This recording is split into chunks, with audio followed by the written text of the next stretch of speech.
Everybody obviously wishes to be very productive and make the best use of their time. Unfortunately, this is not the case as most people have like very busy schedules with their day filled up with many activities, but end up having no real ROI, and by that I mean return on investment. In today's video, I'm going to share with you 3 of the proven habits that increase every individual's productivity significantly. If this is your first time on the channel, welcome. My name is Titus AB, and make sure to subscribe to the channel to join the growing family. Let's get into it. The very first daily habit that is proven to increase your productivity significantly is planning. There's this famous quote by Abraham Lincoln who says that if he's given 6 hours to chop down a tree, he's going to spend the first 4 hours sharpening his axe, and that is the importance of planning. Planning sets the pace of the day. It gives you the ability to have some level of control, or a very great degree of control over the activities that you want to have for the day. And of course, the plan that you have for each day has to tie with the goals that you have outlined for that year. So your day has to be filled with to-do lists. One thing that I like to do personally is that before I start the day of tomorrow, for example, I'm going to sit down today and write a plan which consists of like 3 main to-do activities that I have to complete on that particular day. Whether I feel good or not, I have to complete those activities. See, I actually used to think that planning was not very effective, but I noticed that the better your plan is, the better the chances that you're going to have not only a more productive day, but a day that you actually want to have. My to-do list constantly inspires me to take action and to move forward towards the goals that I have. Remember that the goals that you have for a year are for the most part broken down into a day. So if you have good days, then when you compound all of those together, you're going to have a good year.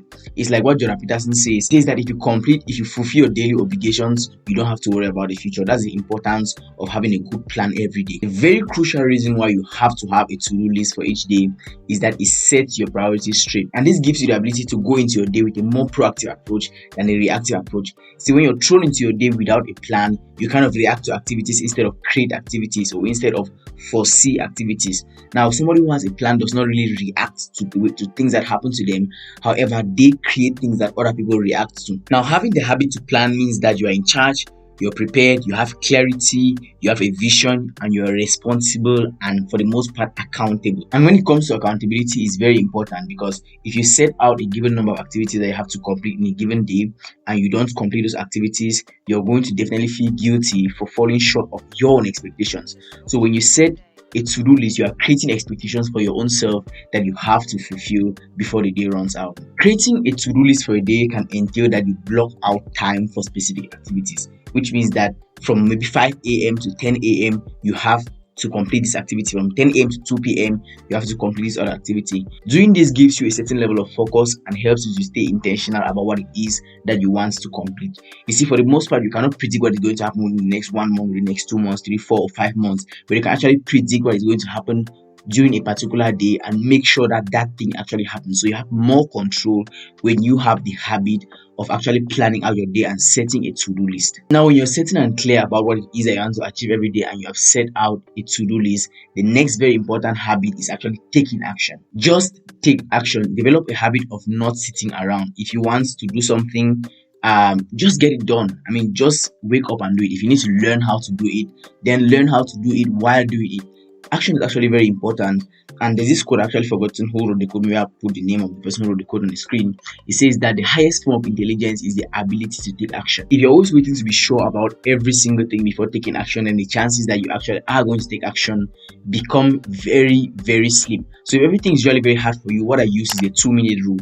If you can do something within less than 2 minutes, then just do it. It is important that before taking action, always start with the end in mind. Every action or inaction has some consequences attached to it. So whether you do something or you don't do something, there's always a consequence. So think, which consequence do you actually want to live with? Jordan Peterson actually talks about this so much that you get to sacrifice something.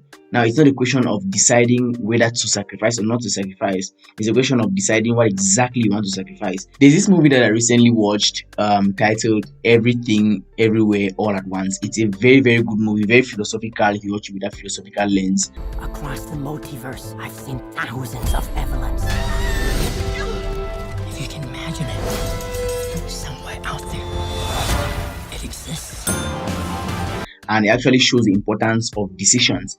A decision that you take right now can alter the course of the rest of your life, and the decision that you take maybe in the next 5 minutes can alter the rest of the course of your life. So taking action is like essentially making decisions to change the course of your life forever. It may not seem very dramatic in the present, it may not seem very significant, but every decision essentially changes the path of your life. If you're not certain about spending too much time taking a specific action, what you want to use or what you want to do is use a Pomodoro technique. So with the Pomodoro technique, I used to use it a long time ago, but I recently just stopped using it. I don't know why, but I think I'll get back to it. Essentially, what you do is you block out 25 minutes to focus on a specific activity. You take a 5-minute break, and then you take another 25 minutes of work with if you want to do it or not. And you have like this Pomodoro app. There's a Pomodoro app, there's a Pomodoro website where you can set out the timer and then start to do the activity until that timer expires. Then you stop the activity. That way your mind is prepared to stay within a focused state of action for the whole period of time. Now, working all day does not necessarily mean you're productive. You have to have a cut-off time, and a cut-off time during the day kind of refreshes you. One thing that I fell victim of is that when I'm not essentially working or doing something productive, I feel guilty. I just feel this internal guilt, and so I always have my laptop on and I'm always looking at the screen, pressing buttons here and there, and sometimes I just notice that I'm not really being productive the whole time that I'm working. So when you have a cut-off time, it kind of rejuvenates your energy such that when you come back, you're more focused on work. So have a cut-off time during the day and just relax and do nothing. While taking action, focus your energy and time on things that actually matter. If something does not matter, cut it out. And that is why it is very important to take the first step, which is planning. Planning helps you to prioritize, to set what is important, to define what is necessary to be done, and not just find yourself in this constant loop of doing things. The key to taking action is to just start. If you're waiting to have complete clarity on everything before you take action, you may never have complete clarity. And there's this concept called paralysis by analysis, and Dan Pena talks about it in one of his videos. He says that if the IQ of somebody is reduced by 10%, then the chances of that person is going to be more successful actually increase or double or something like that. I'm going to plug it in. But that is very true. When you analyze something so much, you become paralyzed because you get to see all the mistake that it inevitably contains. Everything has a mistake, everything has a flaw. When you analyze everything so much, you find the flaws in it, and as such, you are completely paralyzed. If you left it to engineers, no car would ever come off the assembly line. No car would ever come off the assembly line. And I've been in business with enough engineers, I can attest to that with my hand on my heart.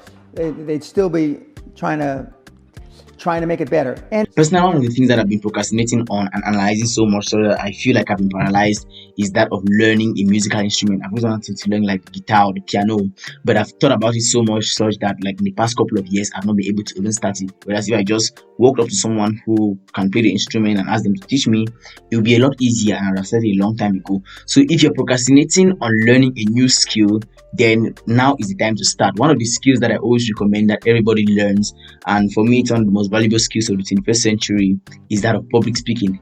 Being able to stand in front of a crowd and express yourself and pass on your ideas. So I created this course called the FastLane to public speaking, which I compound all my experience speaking in public, delivering pitches, delivering talks, delivering presentations, and even moderating panel discussions. And one of the most important lessons that I actually include is the speech or the talk that I had over national team, which is CRT. In this course, I break down all the lessons that it takes, everything that it entails to be able to be fluent in talking in public. And one of the key areas of this course is, of course, body language, dealing with stage fright, as well as being able to use your voice properly when speaking. So if you want to take this course, the first link in the description below is going to redirect you to a platform where you can do that. Taking action does not mean that you do everything by yourself. Of course, you want to spend time and prioritize the activities that are most important and get them done by yourself. But if you read the book 48 Laws of Power by Robert Greene, there he mentions that you should never do for yourself what others can do for you, or what other people can do for you. So you have to learn the skill of delegating, of attributing tasks to different individuals and following up to make sure that they do it. This is where leadership comes in very, very importantly. The ability to influence people to do things for you, maybe for a reward or not for a reward, is actually very important in being able to progress and to move forward. One decision that I found very useful over the past couple of months is that I decided to hire my personal assistant, Washira Ambui from Kenya. Has been very, very supportive. There's some tasks that I just don't think that they are worth my time, and so I'll give her to get them done. There's some activities that I'll prefer that she should get them done, to use her, her approach and her style and input into the whole process. And so being able to delegate activities and tasks which you cannot do yourself or which you think are not necessarily worth your time directly is very important. So learn leadership skills as well. Sometimes you take action but you notice that you always fall off the bandwagon and get inconsistent, and that is why maintaining a streak of consistency is very important. So it is necessary to stack activities or to stack successes above each other. So the first thing that most people do to set their day straight or to have the first level of success each day is maybe to just fix up their bed or to brush their teeth or whatever tasks that you can complete or whatever action that you can take at the beginning of the day that is going to set the pace for the rest of the day. So while stacking activities, you notice that you become more motivated to do more things. You notice that, okay, you've completed this activity and it's a little bit of success, so you're going to do more to build upon that. It's like a positive reinforcement system, which is why I recommend that when you wake up, do something very little that sets the pace for your day. It could be maybe replying to an email, writing an email. It could be anything, maybe brushing your teeth. Take some action, complete, feel good, and then set the pace from there. Now, if you've taken action and your day has come to an end, the next thing to do is to actually review your day. And this is something that I don't do so much. When your day comes to an end, it is necessary to sit down, to go over the activities that you've done or what you've completed and check if what you actually did was what you intended to do. Tracking your actions with the help of feedback on a daily basis is the only thing that can help you, to improve on areas where you're less productive, and while doing that, you're automating in the areas where you're already a professional. Get feedback from your own self. Just sit down and evaluate the choices and the decisions that you made during that day. Did they align with the plan that you had set for the day? Did you accomplish the activities that you had to accomplish for the day? And while doing your review or getting feedback from your own self, it is very important to strategize. So you look at the successes that you had and you capitalize upon them, and then the weaknesses that you had, you try to strengthen them while going to the next day.